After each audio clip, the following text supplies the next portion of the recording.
Hello and welcome back. And in this video, we're going to continue to work on our onboarding view model. So let's go ahead and keep going. We're going to create another function, and this one is going to be a function to navigate to the next onboarding step. Okay, so this function basically performs a forward pagination. And if it's already the last page, then it'll call the complete onboarding closure. And if it's not the last step, then it smoothly animates to the next index, basically by increasing the index by 1. Okay, so I'm going to create a function here, navigate to next, and first thing first, we're gonna check if it's the last step. If it's the last step, in that case, we're gonna call the onboarding completion.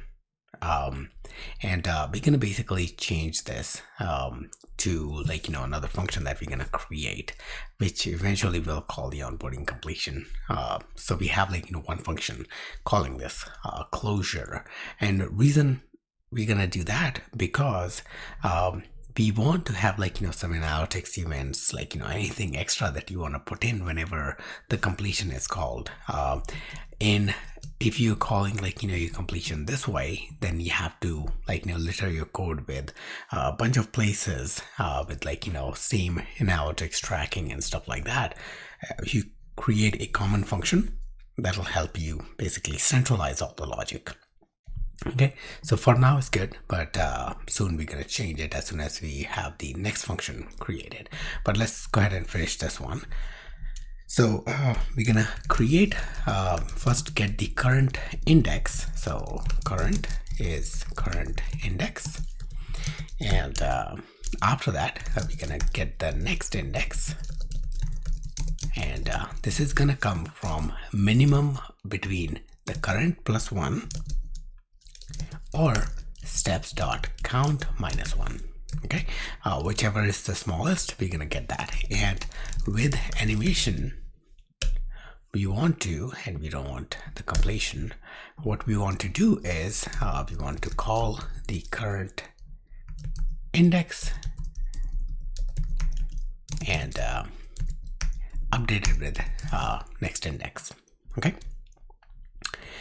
here what we're going to do is we are simply going to use ease in out with duration of 0.3 seconds for this index to change. So we animate through to the next step. Okay, so with this, basically our navigate to next step function is complete. And right after this, we're going to create our complete onboarding. Once again, this function right now seems redundant because we're just going to call this closure right here.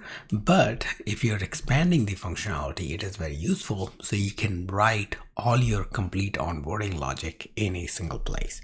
So that's why you're going to create a private function. So this is more like a forward-looking step that we are doing. So we're going to call onboarding completion in here, and instead of calling onboarding completion here, we just call complete onboarding function here. Now this is basically a function, once again, will execute whatever has been passed in during the initialization as a closure. So whenever this onboarding view model was initialized, whatever the completion steps that have been defined, they're going to be called right here.